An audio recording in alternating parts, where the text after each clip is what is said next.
내 눈이 이 땅에 충성된 자를 살펴 나와 함께 살게 하리니 완전한 길에 행하는 자가 나를 따르리로다. 주께 충성하는 자를 귀하게 살펴보시고 함께 하시는 주님, 지난 3일간 우리 한 사람 한 사람, 한 가정 한 가정을 돌보시고 지키시고 이끌어 주심에 감사합니다. 남은 3일과 주일을 바라보며 예배로 모여 싸우니 말씀과 기도 안에서 더욱 주를 가까이 따르게 하사 이는 완전한 길에 행하는 자로다 칭찬받고 인정받게 하옵소서. 예수님 이름으로 기도드립니다. 아멘. 찬송가 393장 함께 찬양하시겠습니다.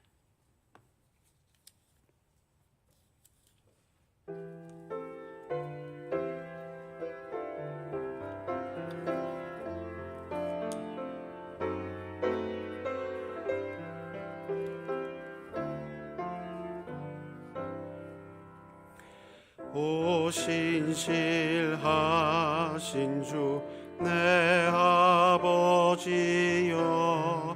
늘 함께 계시니 두려움 없네.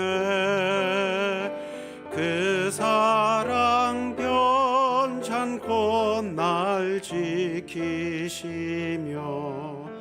어제나 오늘이 한결같네. 오 신실하신 주, 오 신실하신 주, 날마다 자비를 베푸시며 일용할 모든 것 내려주시니 오 신실하신 주 나의 구주, 봄철과 또 여름 가을과 겨울, 해와 달 별들도 다 주의 것, 만물이 주 영광 드러내도다. 신실한 주 사랑 나타내네. 오 신실하신 주, 오 신실하신 주, 날마다 자비를 베푸시며 일용할 모든 것 내려주시니 오 신실하신 주 나의 구주, 내 죄를 사하여 안위하시고 주 친히 오셔서 인도하네. 오늘의 힘되고 내일의 소망, 주만이 만복을 내리시네. 오 신실하신 주, 오 신실하신 주, 날마다 자비를 베푸시며 일용할 모든 것 내려주시니 오 신실하신 주 나의 구주. 아멘. 406장 한 장 더 찬양하십니다.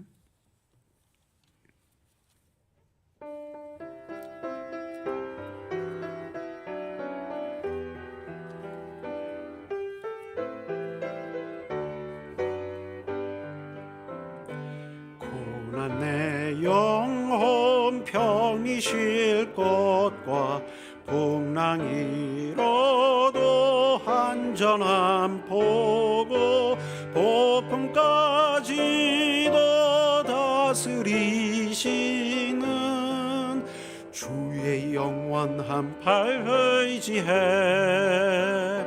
주의 영원하신 팔 함께하사 항상 나를 붙드시니 어느 곳에 가든지 요동하지 않음은 주의 팔을 의지함이라. 세상 친구들 나를 버려도 예수 늘 함께 동행함으로 주의 은혜가 충만하리니 주의 영원한 팔 의지해 주의 영원하신 팔 함께하사 항상 나를 붙드시니 어느 곳에 가든지 요동하지 않음은 주의 팔을 의지함이라. 나의 믿음이 연약해져도 미리 예비한 힘을 주시며 위태할 때도 안보하시는 주의 영원한 팔 의지해 주의 영원하신 팔 함께하사 항상 나를 붙드시니 어느 곳에 가든지 요동하지 않음은 주의 팔을 의지함이라. 능치 못한 것 주께 없으니 나의 일생을 주께 맡기면 나의 모든 짐 대신 지시는 주의 영원한 팔 의지해 주의 영원하신 팔 함께하사 항상 나를 붙드시니 어느 곳에 가든지 요동하지 않음은 주의 팔을 의지함이라.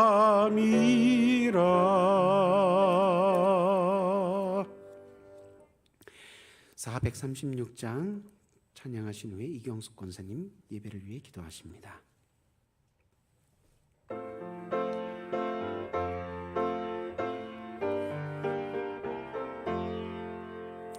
나 이제 주님의 새 생명 얻은 몸 옛것은 지나고 새 사람이로다. 그 생명 내 맘에 강같이 흐르고 그 사랑 내게서 해같이 빛난다. 영생을 누리며 주 안에 살리라. 오늘도 내일도 주 함께 살리라. 주 안에 감추인 새 생명 얻으니 예전에 줬던 것 이제는 값없다. 하늘의 은혜와 평화를 맛보니 찬송과 기도로 주 함께 살리라. 영생을 누리며 주 안에 살리라. 오늘도 내일도 주 함께 살리라. 산천도 초목도 새 것이 되었고 죄인도 원수도 친구로 변한다. 새 생명 얻은 자 영생을 누리니 주님을 모신 맘 새 하늘 이로다. 영생을 누리며 주 안에 살리라. 오늘도 내일도 주 함께 살리라. 주 따라 가는 길 험하고 멀어도 찬송을 부르며 뒤따라가리라. 나 주를 모시고 영원히 살리라. 날마다 섬기며 주 함께 살리라. 영생을 누리며 주 안에 살리라. 오늘도 내일도 주 함께 살리라.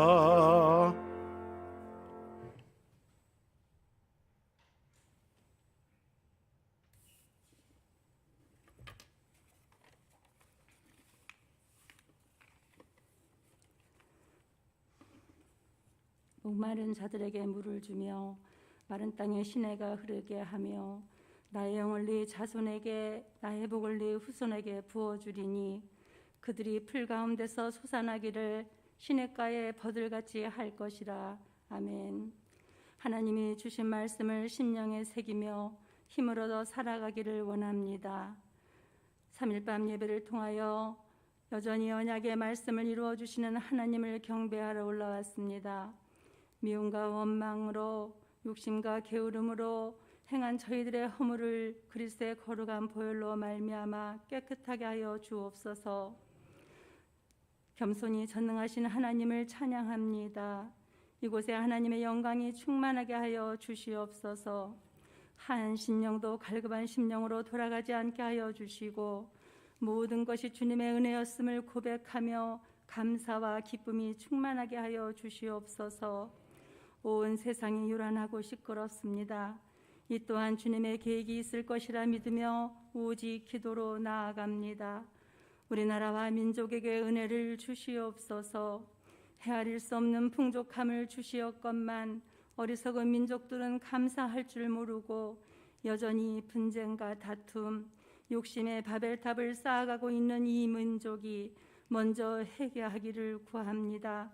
국가를 다스리는 위정자들이 먼저 회개할 때에 깊은 통찰력과 지혜를 주시어 국정을 잘 다스리게 하여 주시옵소서. 교회들이 깨어 회개하고 1천만 성도들이 회개하고 기도하게 하여 주시옵소서. 전능하신 하나님 앞에 겸손한 민족이 되기를 기도합니다. 그러할 때에 세계 열방 중에 강한 나라로 강한 민족으로 세워주실 줄 믿습니다. 우리 수의동교회를 축복하시는 하나님, 때를 따라 이른 비와 늦은 비를 내리시어 풍성한 열매로 축복해 주시니 감사드립니다. 성령이 충만하여 온 유대와 사마리아 땅끝까지 복음을 전파하는 구원 사역을 감당하는 교회로 축복해 주시옵소서. 성도들이 서로 사랑하고 위로하며 격려하고 섬기는 온 성도님들이 되도록 은혜해 주시옵소서. 기도로 준비하고 계획한 여름 성경학교가 시작되고 있습니다. 계획안대로 풍성한 결실이 얻어지기를 기도합니다. 우리의 사랑스러운 다음 세대들이 영성이 더욱더 깊어지는 건강한 성경학교와 수련회가 될 수 있도록 하나님 도와주시옵소서. 준비하시는 교육자님들과 교사들을 이루하여 주시고 오직 하나님의 은혜로 사명을 잘 감당하실 때에 갑절에 기쁨을 주시옵소서. 휴가 중에 계시는 담임 목사님 영육이 쉼을 얻으시고 새 힘을 주시옵소서. 구하시는 기도에 응답하여 주시옵소서. 가정과 자녀들에게도 평안에 매는 줄로 매 주시옵소서. 부목사님과 전도사님께도 더운 여름 지치지 않게 하여 주시고 사역 잘 감당하시도록 도와주시옵소서. 가정과 자녀들도 선한 길로 인도하여 주시옵소서. 원군 각처에 흩어져 있는 사랑하는 성도님들을 기억하시고 약한 자에게 힘 주시고 갈급한 자에게 은혜 주시옵소서. 무더운 여름 한 심령도 건강해지지 않도록 지켜주시옵소서. 이 시간 김장성 목사님 준비하신 말씀 주실 때에 아멘으로 화답하여 우리의 영혼이 잘 되는 은혜를 허락하여 주시옵소서. 정성으로 준비한 구역의 찬양을 흠양하여 주시옵소서. 영광의 왕이신 예수님 이름으로 감사하며 기도합니다. 아멘.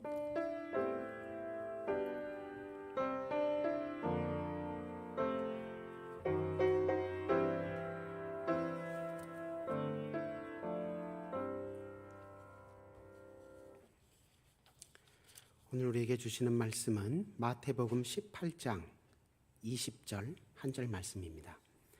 마태복음 18장 20절 한 절 말씀을 한 목소리로 함께 읽겠습니다.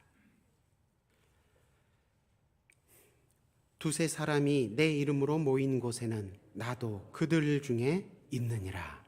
아멘. 특성으로 하나님께 영광 돌리도록 하겠습니다.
귀한 은혜로운 기도와 찬양 덕분에 우리의 마음이 하나님 앞에 더욱 가까이 나아가게 된 줄로 믿습니다.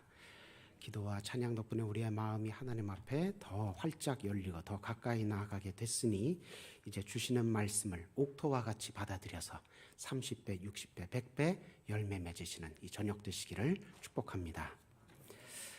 오순절 성령 강림 이후 초대교회는 큰 은혜와 능력을 받아 힘있게 부흥해 나갔지만 사탄의 회방은 그 이후로도 오랫동안 계속됐습니다.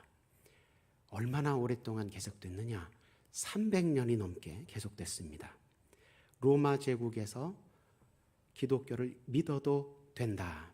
콘스탄티누스 황제가 밀라노 칙령을 313년에 공포하기 전까지, 313년 되기 전까지 기독교는 공식적으로 로마 제국 영토 안에서는 믿어서는 안 되는 종교였습니다. 그래서 로마 제국 영토 안에서 예수를 주라고 고백하다가 예수를 왕이라고 고백하다 걸리면 로마에 카이사 왕이 있는데 또 다른 이를 왕이라고 부르다니 무슨 소리냐? 체포되고 투옥되고 형벌을 받는 그런 시기가 계속됐습니다. 그러다가 313년에 공인을 받으면서 이제 박해가 풀어졌고 또 380년 되니까 그때는 아예 로마 제국의 국교로 기독교가 자리에 올라서게 됐습니다. 예전에 비하면 정말 꿈 같은 시절이 시작된 것이죠. 하지만 로마 제국의 국교가 된 후에도 예수님의 신성과 삼위일체 되신 하나님을 의심하고 부인하는 이단들의 도전은 여전히 계속됐습니다. 언제까지 계속됐느냐? 451년 칼케돈 공의회에서 일단락 되기까지, 그때까지 계속됐습니다. 참 이단들은 정치적인 박해, 사회적인 박해가 끝난 이후에도 더 오랫동안 기독교를 괴롭혀 왔는데 이 이단들이 그럼 451년에 다 쫓겨나가고 없어졌느냐? 아니죠. 그 이후에도 불쑥불쑥 스멀스멀 계속 나왔습니다. 지금까지도 계속되고 있죠.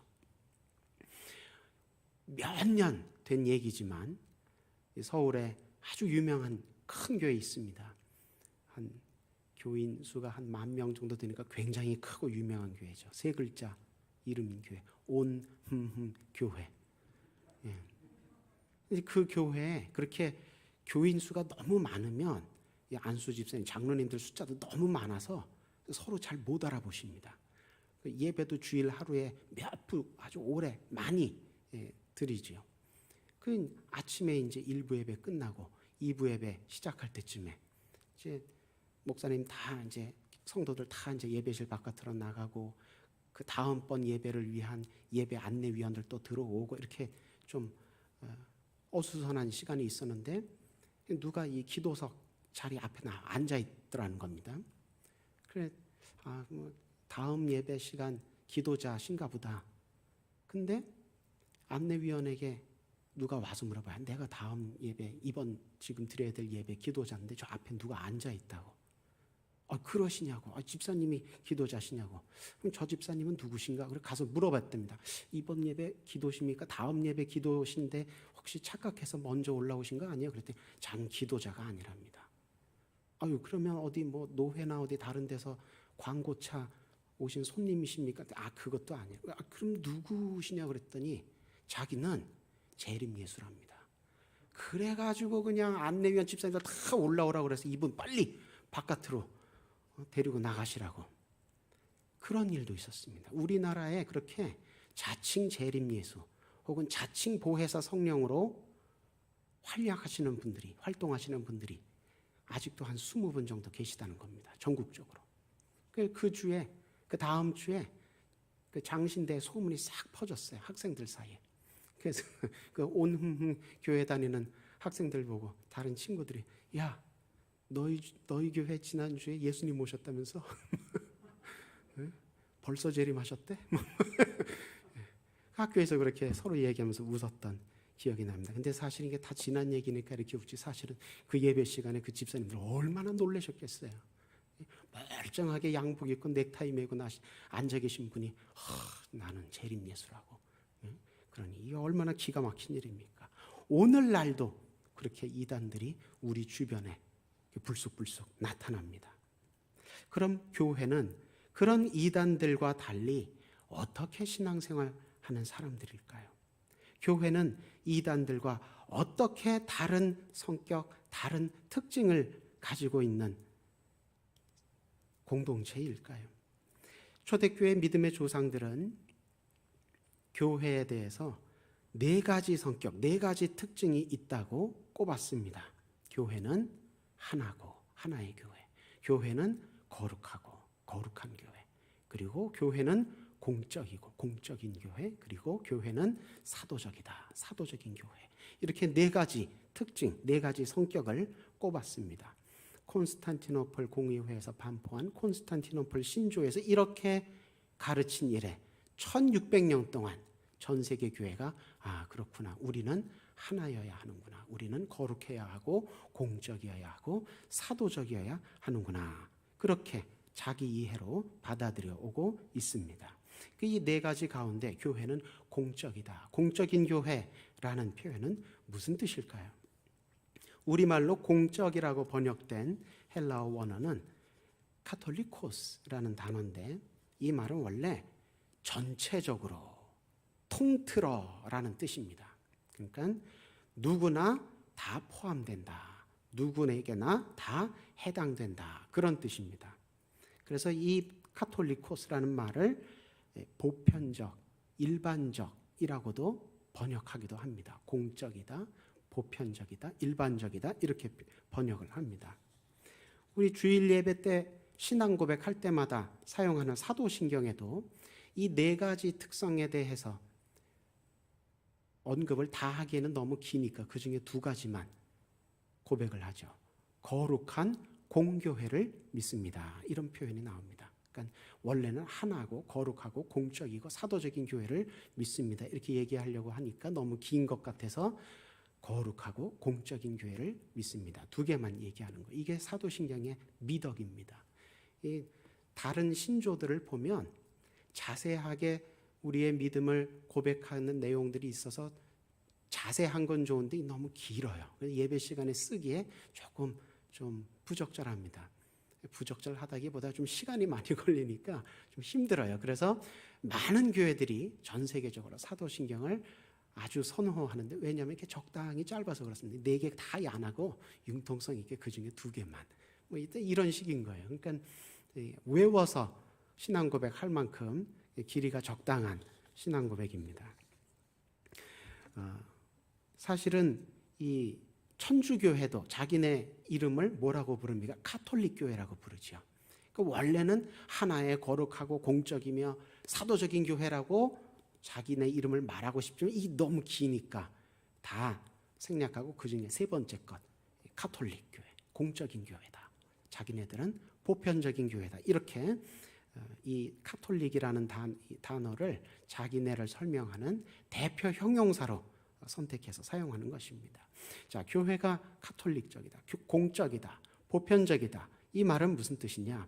오늘 우리가 함께 읽은 마태복음 18장 20절에 나오는 것처럼 예수님께서 말씀하신 것처럼 교회는 어떤 교회가 진짜 교회냐, 어떤 교회가 주님이 인정하시고 함께 하시는 교회냐?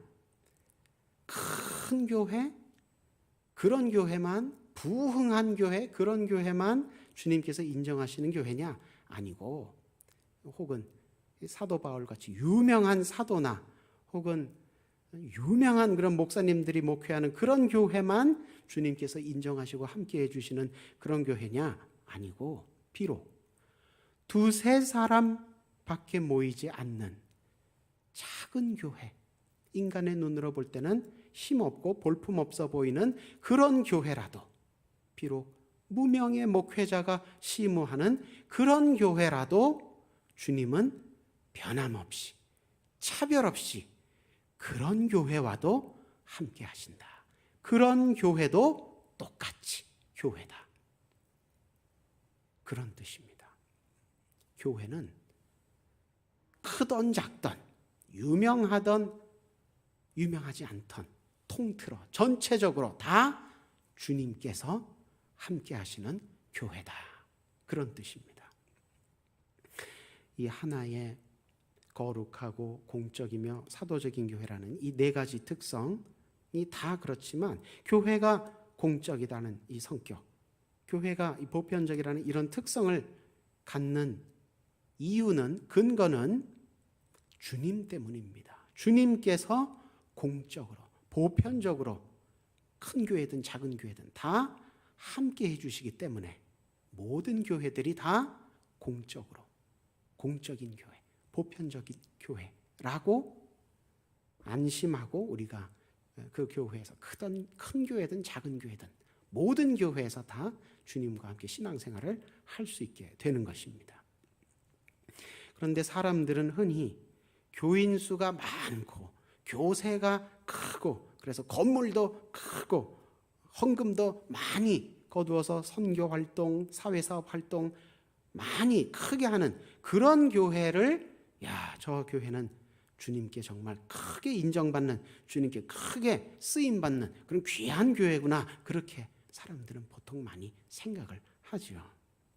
그 교회에 대해서뿐만이 아닙니다. 성도 개인을 바라볼 때도 어떤 성도가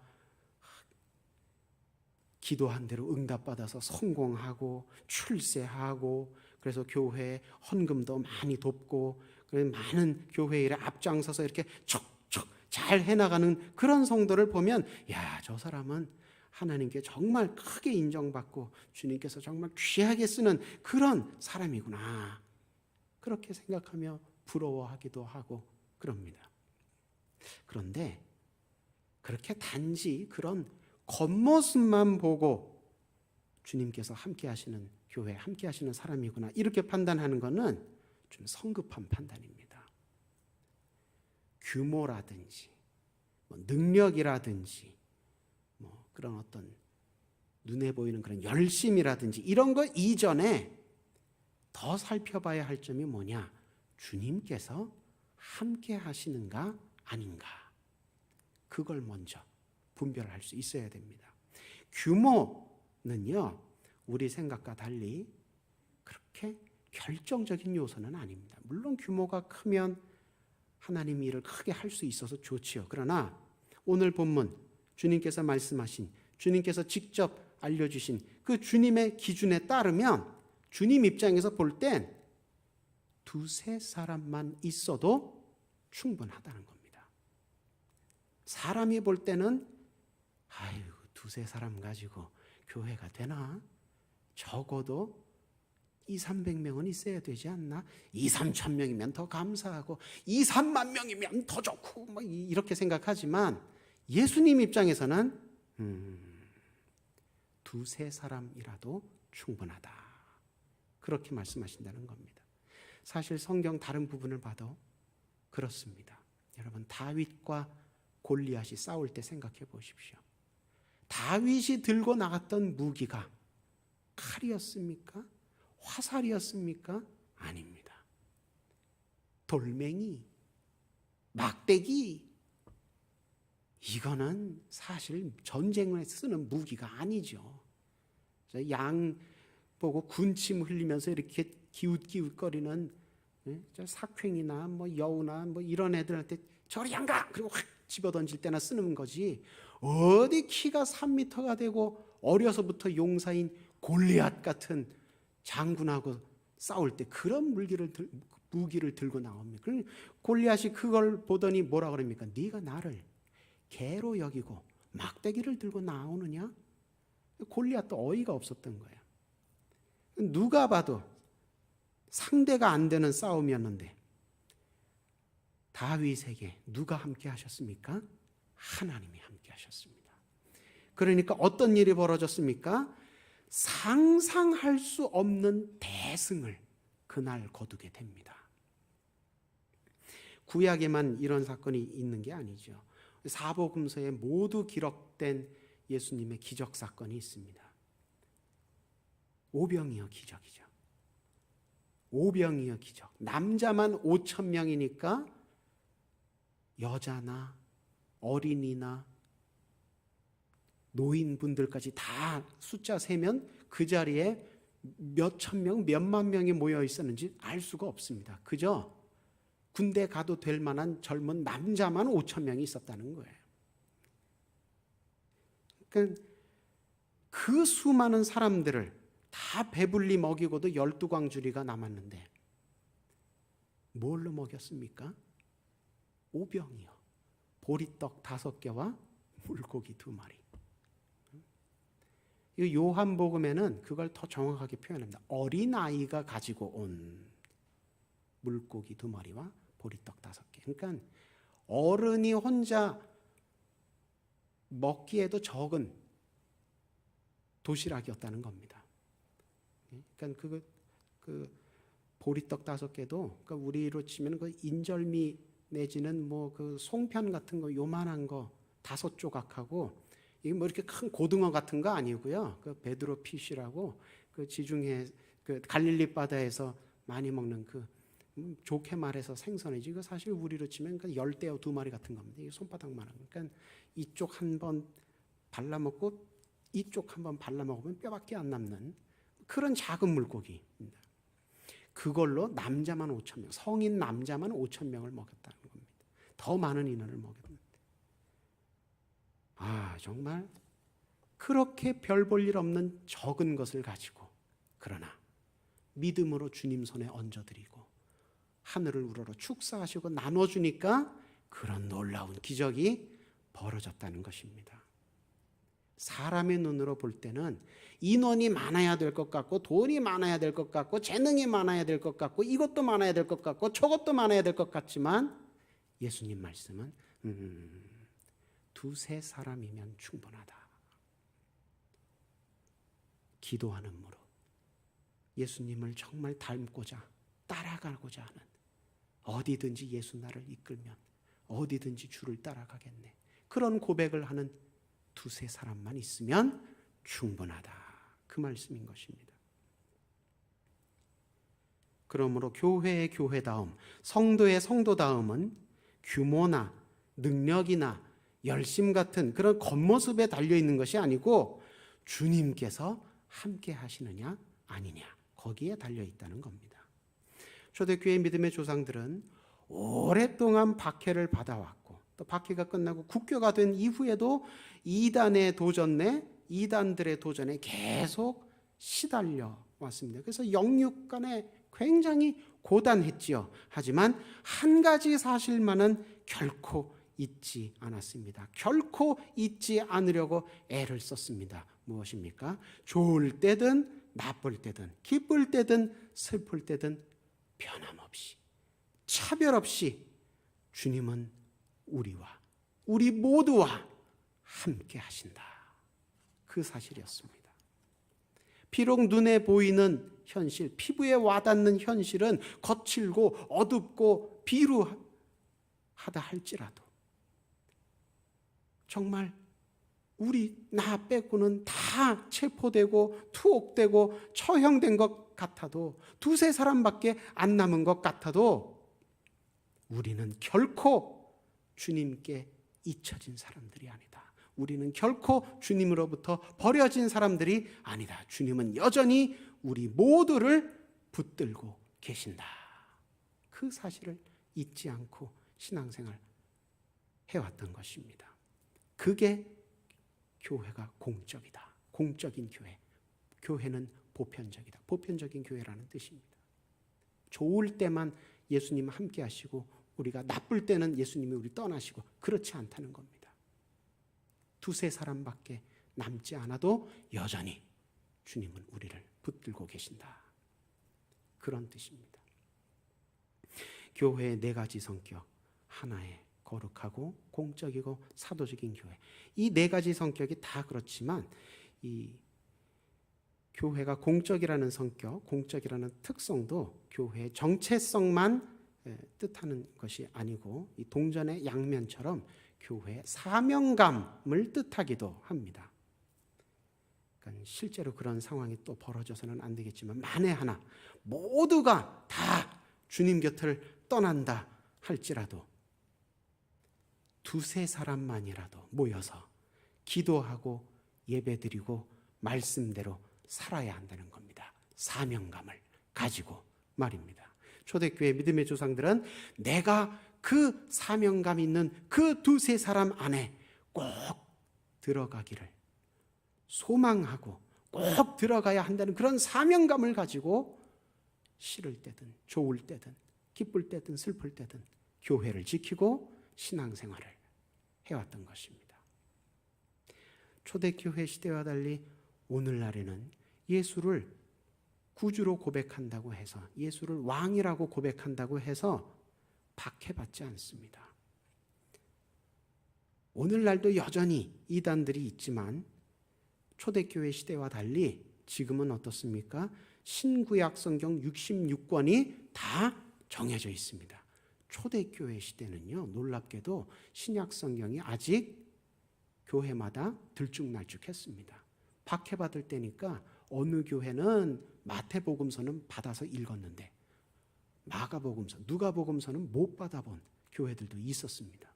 그러니까 그게 박해 때는 숨어서 다니면서 믿느라고 신약성경, 특히 신약성경 27권을 제대로 다 갖고 있는 그런 교회가 드물었습니다. 박해가 다 끝난 다음에 신구약 합해서 66권 다 온전하게 갖게 됐습니다. 또 초대교회 시대와 달리 지금은 사도신경을 포함해서 여러 정통 신조들과 정통 교리들이 잘 확립되어 있습니다. 무엇보다도 루터나 칼빈 같은 그런 훌륭한 종교개혁자들의 가르침이 책으로 아주 잘 정리되어서 우리에게 이어져 오고 있습니다. 그래서 우리는 지금 초대교회 때보다 훨씬 더 잘 이단들의 거짓말을 분별해낼 수 있습니다. 성경 66권이 다 있지요. 정통 교리, 정통 신조 다 있지요. 루터, 칼빈 같은 훌륭한 선생님들이 다 있지요. 그러니 이단들 잘 색출해낼 수 있습니다. 그러니까 초대교회 시대보다 훨씬 더 안전하고 은혜롭게 신앙생활을 할 수 있게 되었는데 안타깝게도 오늘날 현대교회의 모습을 보면 스스로 이 주님이 어떤 교회든지 함께 하신다는 이런 공적인 교회, 보편적인 교회라는 이런 정체성, 이런 사명감, 그 두세 사람 안에 내가 꼭 들어가리라, 이런 정체성을 스스로 많이 잊어버린 채 신앙생활을 하는 것 같습니다. 앞에서 언급한 것처럼 주님께서 비록 우리 교회가 두세 사람밖에 못 모이는 작은 교회, 힘없는 교회라 이 사람의 눈으로 볼 때 힘없는 교회처럼 보인다 할지라도 그래도 주님은 함께 해주신다. 이런 정체성, 이런 그 두세 사람 안에 나도 들어가리라, 사명감, 이런 것을 가지고 신앙생활을 해야 하는데 이런 부분에서 약해지면, 정체성이 약해지면, 사명감이 약해지면 그러면 어떤 현상이 벌어지느냐? 주님이 함께 하시는 것보다는 겉모습을 더 중요하게 많이 보게 됩니다. 아유, 저 교회는 얼마나 사람이 모일까? 아유, 저 교회는 건물이 몇 평이나 될까? 이렇게 교회를 겉모습만 보고 판단하게 되는 것은 주님이 그 교회와 함께 하시는지 아닌지, 그 교회의 본질, 그 교회의 핵심을 잘 못 보는 겁니다. 그 관심이 거기에 잘 없는 겁니다. 주님의 함께 하시는 주님을 기준으로 교회를 볼 줄 모르고 이해할 줄 모른다는 것은 교회관이 비뚤어져 있다는 것이고요. 교회관이 비뚤어져 있는 사람이 교회 생활을 잘할 수가 없겠지요. 교회 생활도 비뚤어지게 됩니다. 교회관도 비뚤어져 있고 교회 생활도 비뚤어지는 사람, 이런 사람들이 그 교회에 점점 많아지면 그 교회는 전체적으로 통틀어 제대로 서 있을 수가 없게 되지요. 공적이지 못하게 되는 겁니다. 보편적이지 못하게 되는 겁니다. 함께 하시는 주님을 놓치게 되는 겁니다. 그럼 어떻게 됩니까?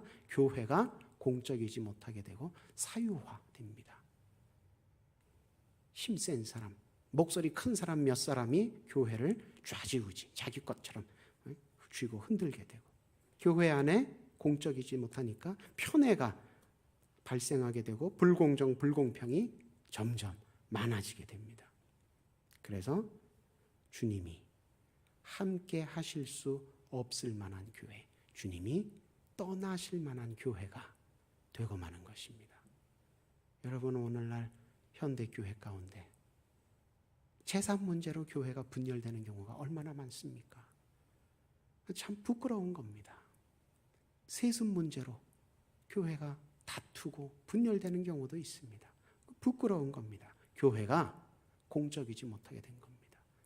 함께 하시는 주님을 기준으로 분명하게 붙들지 못하니까 정체성이 약해지고 사명감이 흐려지니까 세상 모임하고 비슷한 똑같은 그런 모습을 보이게 되고 만 것입니다. 성령 강림절 이후 성령의 계절에 교회는 어떤 성격, 어떤 특징, 어떤 정체성, 어떤 사명감을 가지고 신앙생활을 하는 사람들인지에 대해서 계속 말씀을 한 구절 한 구절 함께 읽어보며 확인하고 있습니다. 주신 말씀을 마음에 품고 오늘날 나의 신앙은 어떤지 돌아보고 살펴보고 가다듬고 바로잡는 그런 은혜가 이 저녁에 있으시길 소망합니다. 그래서 좋을 때든 나쁠 때든 변함없이 차별 없이 우리와 함께 하시는 주님처럼 나도 끝까지 주님과 함께하는 그 두세 사람 안에 꼭 들기를 결단하고 소원하는 저와 여러분 되시기를 축원합니다. 기도하겠습니다.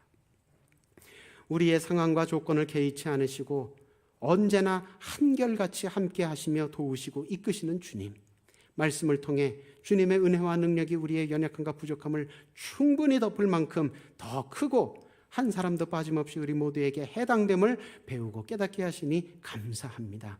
말씀에 힘입어 상황과 조건을 핑계 삼지 말고 부르심에 감사와 충성으로 응답하게 하사 나도 이 땅에서부터 하나님 나라를 누리고 많은 영혼들도 하나님 나라에 이르도록 돕게 하옵소서.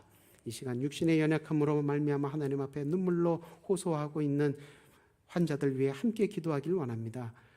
못조국난 손으로 친히 어루만져 주셔서 그 모든 상함과 약함이 깨끗하게 치유되고 회복되게 하여 주옵소서.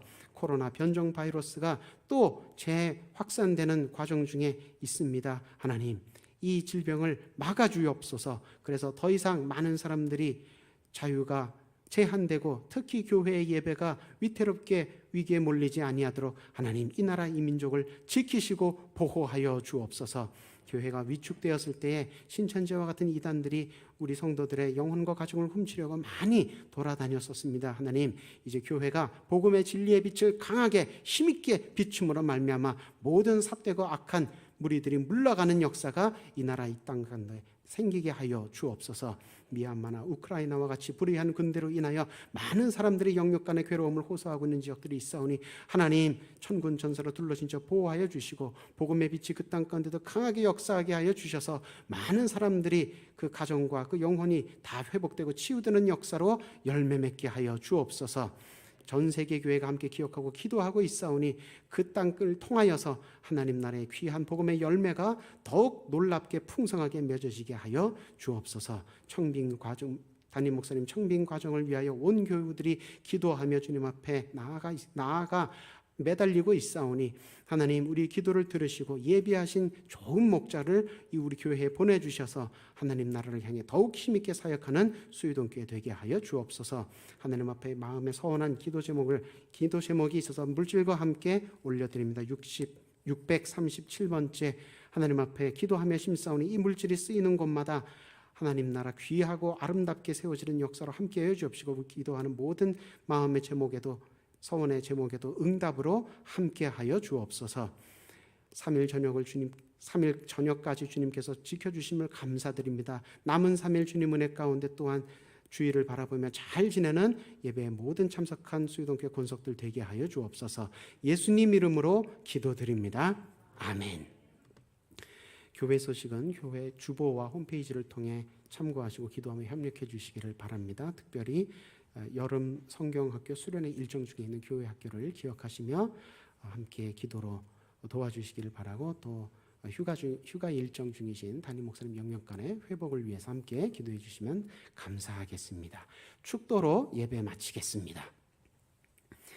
주 예수 그리스도의 은혜와 하나님 아버지의 사랑과 성령님의 교통하심이 예배를 마치고 다시 세상을 향해 거룩하게 나아가는 수유동교회 모든 성도들과 그 가정 위에 늘 함께 하시길 축원하옵나이다. 아멘.